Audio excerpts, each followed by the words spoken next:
I very, very rarely, in fact, almost never talk about other YouTube channels. But there was, and there is, I should say, a channel out there that I'm sure a lot of you are familiar with. Very conspiratorial guy, has been around for a long time. I believe his real name is Mark Schultes. This is his channel name here. I just found this image that was close just to try to avoid ruffling any feathers. And the reason that I'm talking about this channel is a long time ago, a long, long time ago, he actually had a very, very good idea, but he kind of got lost. You see, when you go back to his channel and you go all the way back, if you select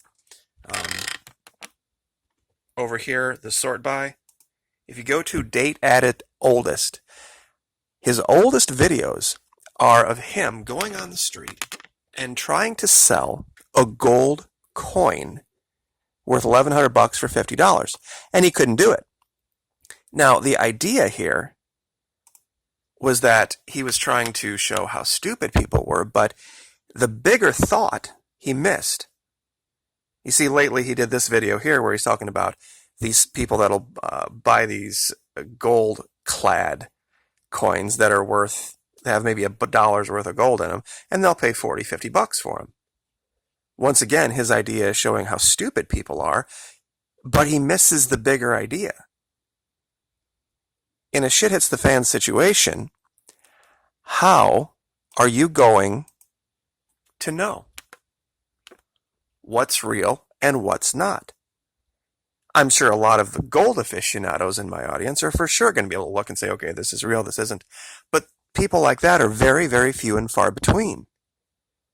The average Joe isn't going to be able to look at a real gold coin, a $1,500 gold coin, and tell it from that stupid, cheap $50 Indian head or buffalo head one.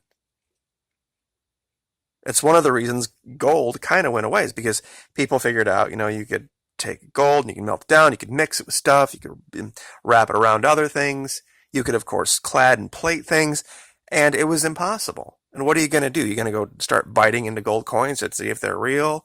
You could have the markings all over them, and maybe it is, and maybe it isn't. Counterfeiting is everywhere. Counterfeiting a $100 bill is much more difficult.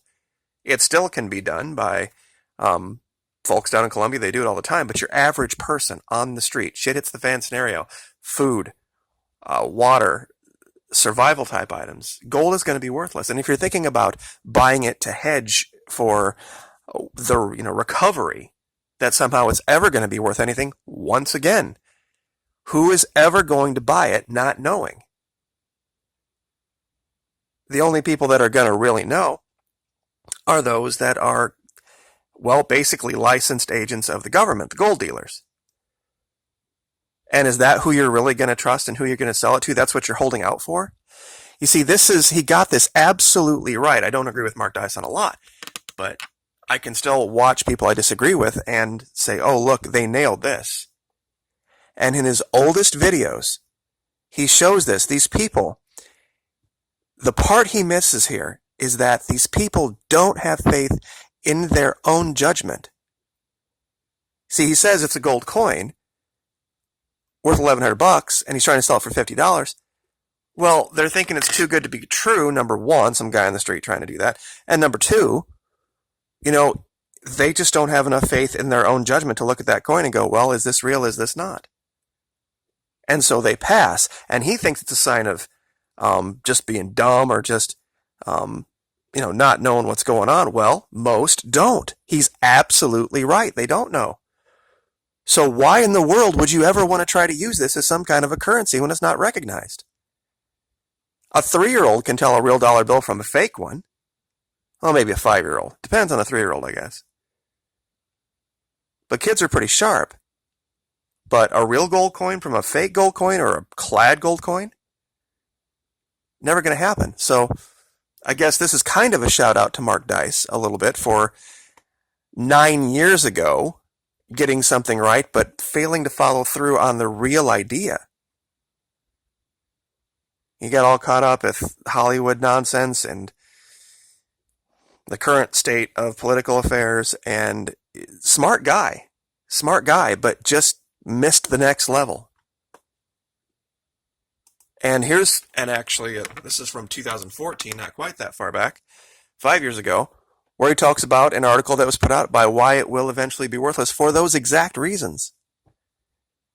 Because once it got assigned numismatic value, where it was a collector's type of thing and not an actual currency, everything's out the door.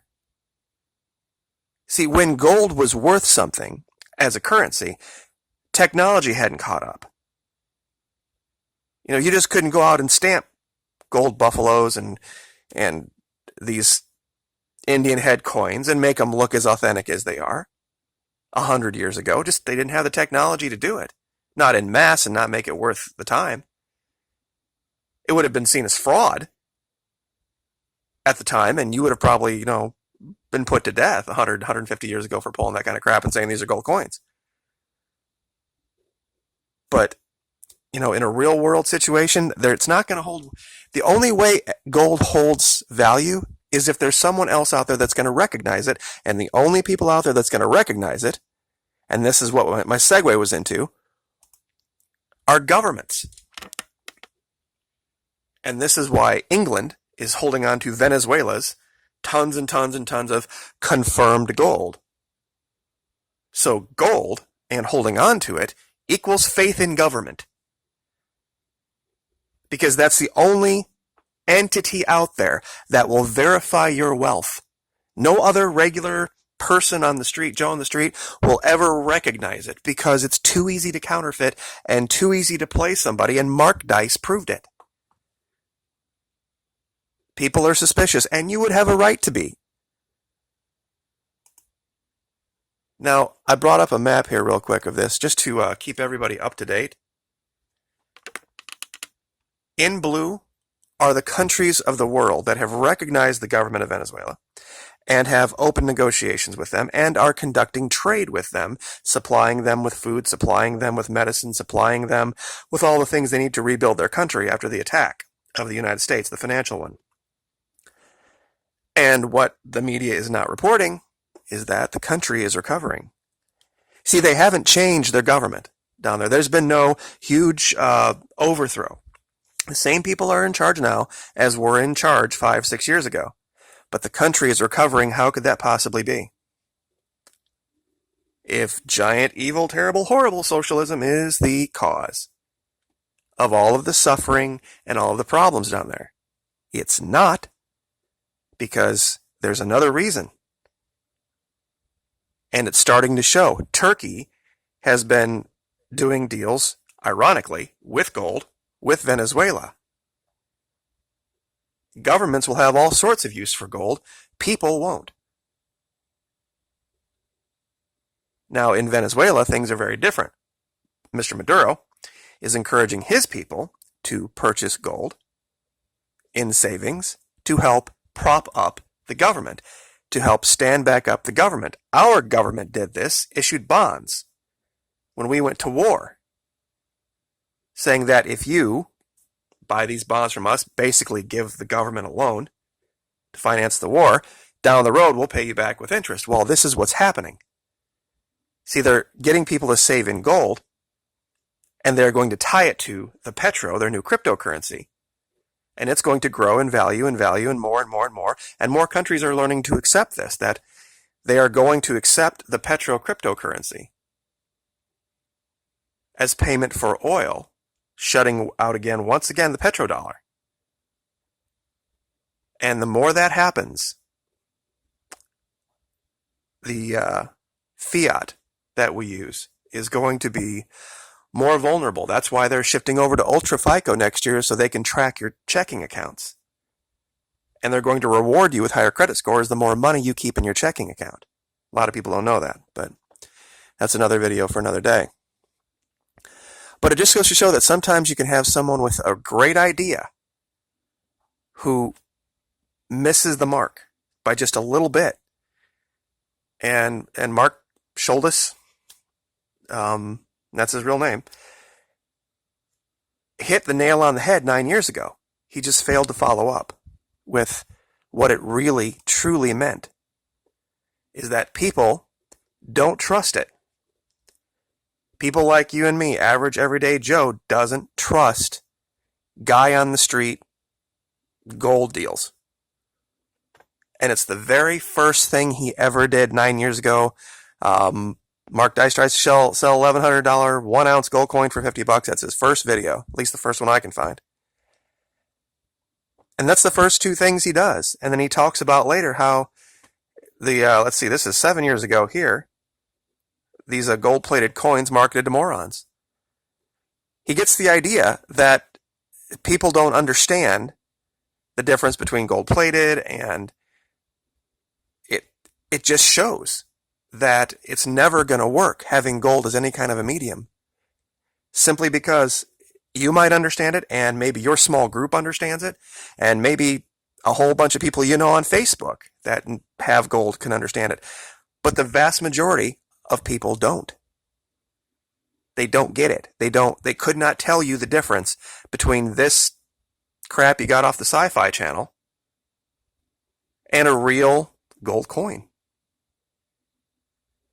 So I guess I'll just leave that there. I just wanted to show you that I wasn't the only one who came to the conclusion that gold is going to eventually be worth nothing. Like, share, subscribe.